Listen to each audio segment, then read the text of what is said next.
Welcome to week 2 of PSHS 6240 here at George Washington University. Just a couple of announcements to start off. Again, keep up the effort. I saw some great discussion posts on existential threat. I saw your introductions. Please keep that effort up. Effort tends to wane as the semester goes on. Please don't lose that enthusiasm. So the second big announcement or issue, obviously the news is dominated by the California wildfires.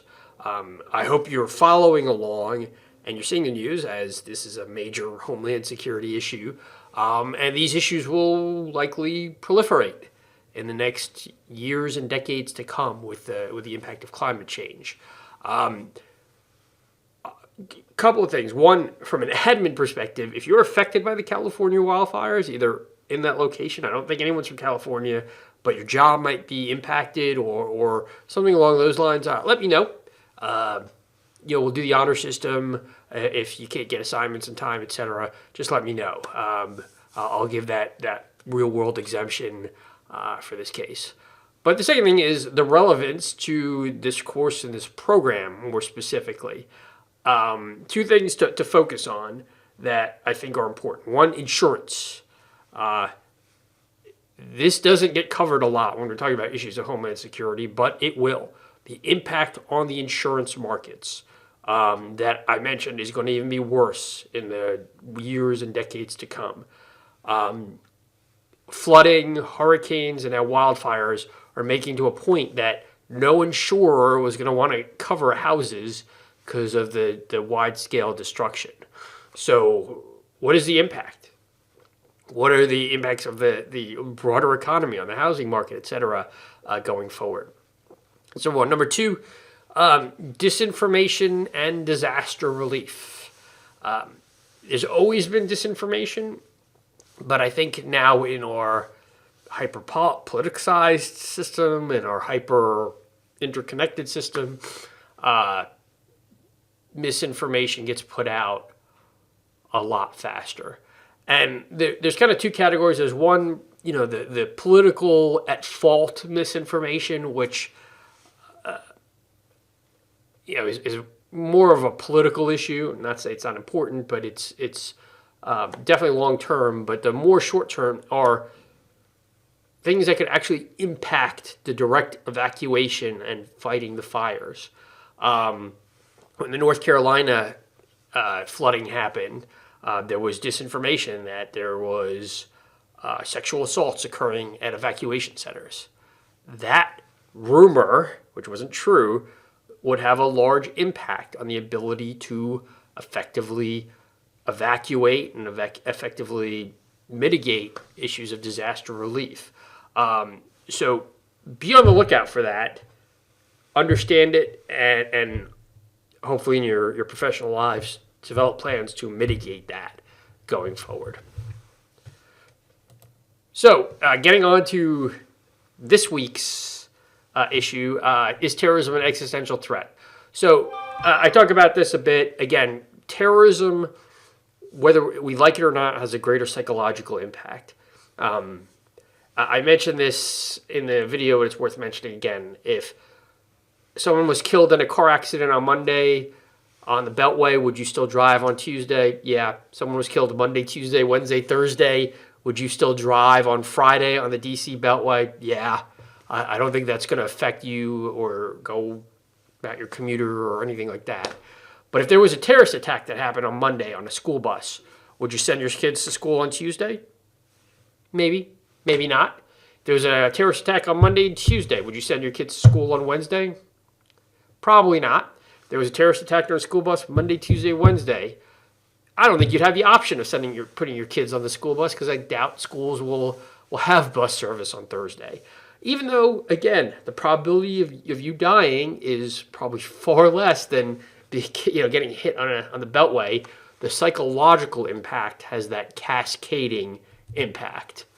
You can make an argument that we're self-inflicting it, but again, we're going to look at terrorism in a different way than some of those public policy issues, heart disease, car accidents, etc., that was discussed in the lecture.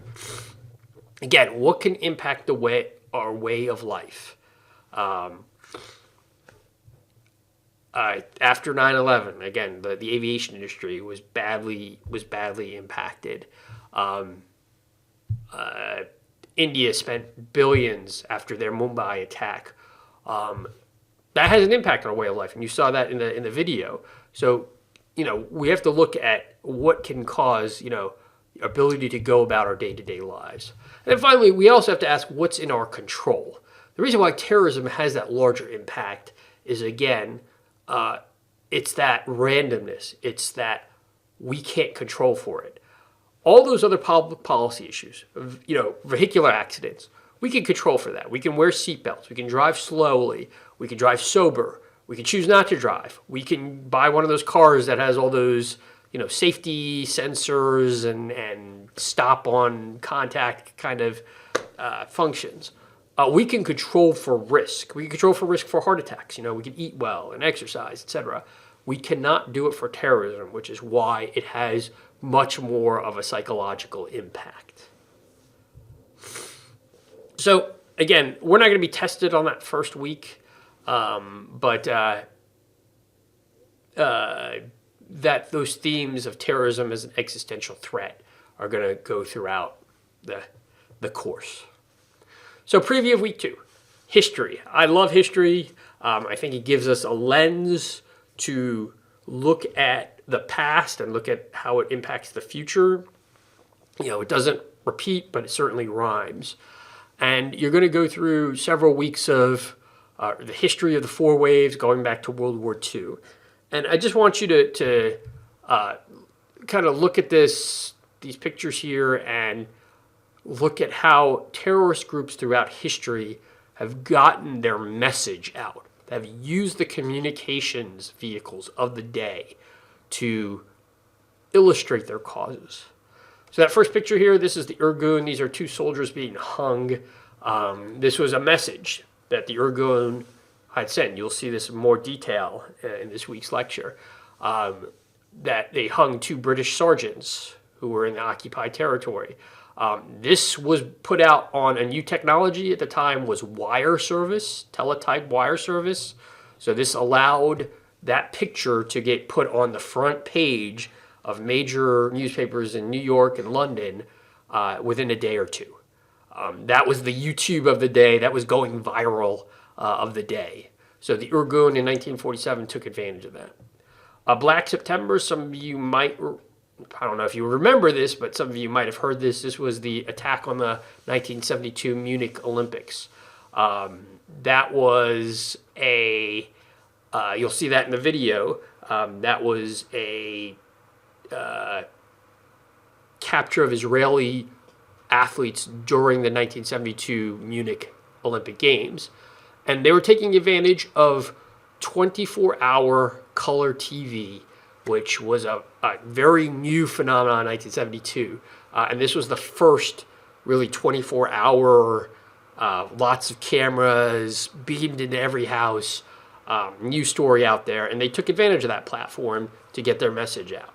We would not be talking about an Arab-Israeli conflict if it weren't for the use of terrorism by Palestinian terrorists and how they got their message out, particularly in 1972. And then the third, ISIS, I think most people remember this, again, and they used the social media of the day. This was the killing of journalist Mr. Foley. You might look at it as brutal, and it certainly was. This was a beheading. But if you look at it from getting clicks and getting attention to your cause, that's how it happened.